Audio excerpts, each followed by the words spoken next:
नमस्ते बच्चों। तो अब कुंवर नारायण की कविता कविता के बहाने का दूसरा अंश देखिए, उसकी व्याख्या को समझिए और उस कविता को पहले हम पढ़ते हैं। कविता एक खिलना है फूलों के बहाने, कविता का खिलना भला फूल क्या जाने। बाहर भीतर इस घर उस घर, बिना मुरझाए महकने के माने, फूल क्या जाने। कविता एक खिलना है फूलों के बहाने। अब देखिए, यहाँ पर कवि कुंवर नारायण जी ने कविता की तुलना फूलों से की है कि जिस प्रकार से फूल खिलते हैं, कविता भी उसी प्रकार से खिलती है और दूर दूर तक अपने विचारों और भावों को फैलाती है। समझिएगा, कविता एक खिलना है फूलों के बहाने। कविता जिस प्रकार से फूल खिलते हैं, उसी प्रकार से कविता भी खिलती है। अर्थात कवि कहता है, कविता का खिलना फूलों की खिलने की तरह है या फूलों के कारण है, क्योंकि फूलों को देखकर, फूलों के सुगंध उसको देखकर जिस प्रकार से फूलों की सुगंध चारों तरफ बिखर जाती है, ठीक उसी प्रकार से कविता के विचार भी हर तरफ फैलते हैं।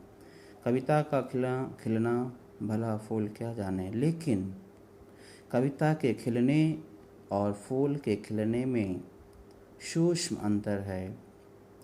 कविता फूल खिलते हैं तो उसकी सुगंध कुछ निश्चित दूरी तक है, निश्चित अवधि तक है, परंतु कविता का खिलना, जब कविता खिलती है तो उसकी कोई सीमा नहीं है, उसकी कोई दूरी नहीं है। बाहर भीतर इस घर उस घर, बिना मुरझाए महकने के माने, फूल क्या जाने।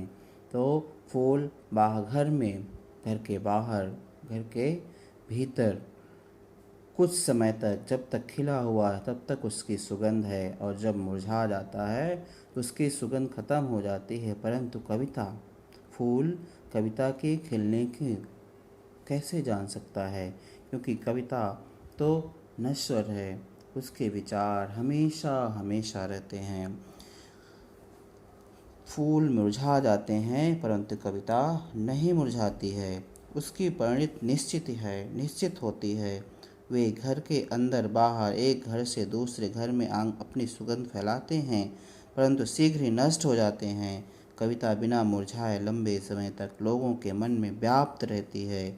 इस बात को फूल नहीं समझ पाते हैं। तो ये कविता की व्याख्या है, और इसके काव्य सौंदर्य, रस शांत रस है, छंद मुक्त छंद है, अलंकार फूल क्या जाने में प्रश्न अलंकार है, अनुप्रास अलंकार है, मानवीकरण अलंकार है, पूरी कविता में मानवीकरण अलंकार है।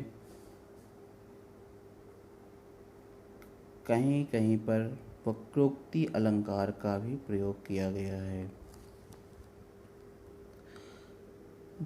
सरल एवं सहज खड़ी बोली है, भावानुकूल है। भाषा सरल सहित सहज खड़ी बोली है। शब्द शक्ति लक्षणा है।